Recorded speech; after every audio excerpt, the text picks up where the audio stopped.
گوجری زبان میں اپڈیٹ سنیے۔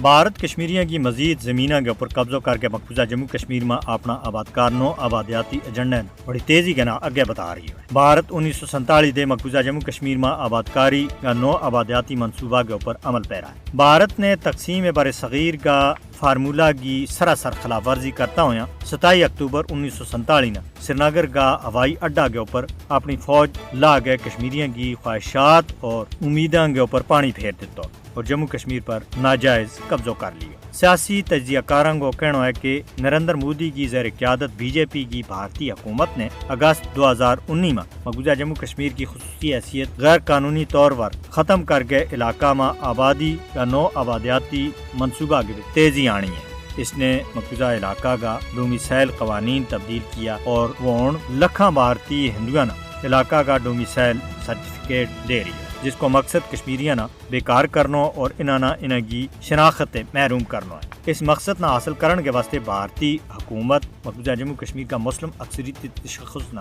ختم کرنے کے واسطے مختلف قوانین متعارف کروا رہی ہے۔ آر ایس ایس اور بی جے پی جموں کشمیر کا لوکانہ فوجی طاقت کا بلبوتا کے اوپر قید کرن، علاقہ میں آبادی کا تناسب نہ بٹاؤن اور کشمیریوں کی ثقافت اور شناخت نہ مٹاؤن اور انہاں کا تمام قدرتی وسائل کے اوپر قبضہ کرنے کے واسطے اس وقت بڑا پیمانے کے اوپر کام کر رہی ہے۔ مودی اسرائیلی ماڈل کے اوپر عمل کر رہی ہے۔ مقبوضہ جموں کشمیر کے بچ نو آبادیاتی منصوبہ نہ آگے بداؤن کے واسطے بھارتی کاروباری کمپنیاں نہ استعمال کی جا رہی ہے۔ تجزیہ کاروں کو کہنا ہے کہ بھارت ایک منصوبہ بند طریقہ دے مقبوضہ جموں کشمیر میں آبادکاری کا ایجنڈا نہ آگے بدا رہی ہے، اور یہ بالکل اسی طرح وہ ایجنڈا ہے جس طرح اسرائیل سے ہونی حکومت فلسطینی علاقوں کے بچ عمل پیرا ہے۔ سیاسی تجزیہ کاروں نے اس گل سے بھی خبردار کی ہے کہ بھارت مقبوضہ علاقہ کے بچ جڑا اقدامات کر رہی ہے وہ جموں کشمیر کا بارہ ماہ اقوام متحدہ کی قراردادوں اور بین الاقوامی قوانین کی سراسر خلاف ورزی کر رہی ہے۔ انہوں نے کہا کہ اقوام متحدہ اور عالمی برادری کی یہ ذمہ داری بنے کہ وہ مقبوضہ علاقہ کے بچ جاری نو آبادیاتی بھارتی منصوبہ کو نوٹس دیں اور کشمیریاں